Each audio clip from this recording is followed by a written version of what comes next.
dog. Best guard dog ever, sort of. Yeah, then over my Philippine dreams. Time to cut the grass, pick up the palm fronds. Let's take a walk out to the neighborhood. Angel, you have to stay here and guard the house. It's very important. You cannot go out. You're not allowed out. Good dog.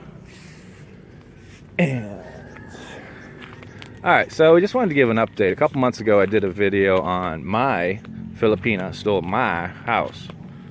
And I had little air quotes around my on both those instances. And so we're just going to do a quick update. I don't know who this dog is. He's rather mangy. So this was Tom's house. Tom was living with his Filipina girlfriend. They were not married. And what happened was they got into an argument. He had paid off the house most of the way. And she decided to kick him out and basically take the house and sell it. So they've been working on the house. They've been doing some updates. They've actually been doing a lot of work on the house. And it's looking good. I like the yellow color with the brown. Except for the green roof, the aquamarine roof. They're going to have to do something about that. So, and there's lots of ants. There's always these ants walking around the border of houses, guarding their territory. So at some point, somebody's going to be moving in there. And I hope they don't have videoke or karaoke. Now, right across from Tom's old house, or his wife's old house, or his girlfriend's old house, there's this other house. Now this was also involved in some shady business.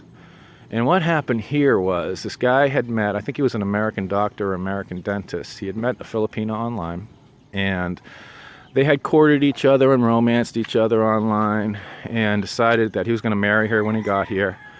And he wanted to get her a lot in a house, or get them a lot in a house so they can start their new life. So what this enterprising Filipina did was she found a house that was being constructed. This house was finished construction about 6 months ago. And she told him that, okay, so this is the lot we want to buy. So he sent the money for the lot. And she said she purchased the lot. And then, of course, they had to construct the house. So he had to send all kinds of money for stock and material for the house. And she kept, asking for more money for this and the roof and the walls and the electrical, this, that, the other thing.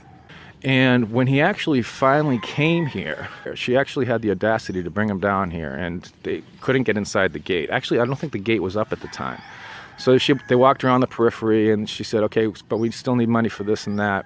And he gave her more money.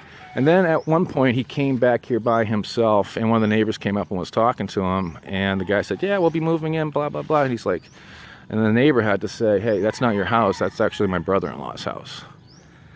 So it didn't end well. And this is an extreme situation in which people will send money without having met each other, without having like any real grounds for trust or any level of real rapport, and they'll get hustled out of it. So it didn't end well for the American dentist or doctor, I forgot which. But this kind of thing does happen. This is kind of like a long scam right here.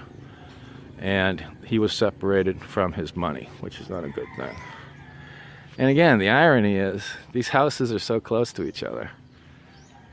And this is two examples of how foreigners have been separated from their money by the property ownership laws in the Philippines. We cannot own property in the Philippines. We can lease, you can lease a lot and you can build a house, but you cannot own the property. And even if you lease, even if you get like a 25-year lease, you build a house, your Filipino wife's there, you guys get married. If things ever go south, you can't just kick her out. So if things don't work out, next thing you know, she might be moving her whole family in and setting up the videoke machines, and you're in a bad situation. So again, good, the bad, and the ugly of the Philippines. Property ownership laws is one of the ugly things. We cannot own property in the Philippines. It's just the way it is.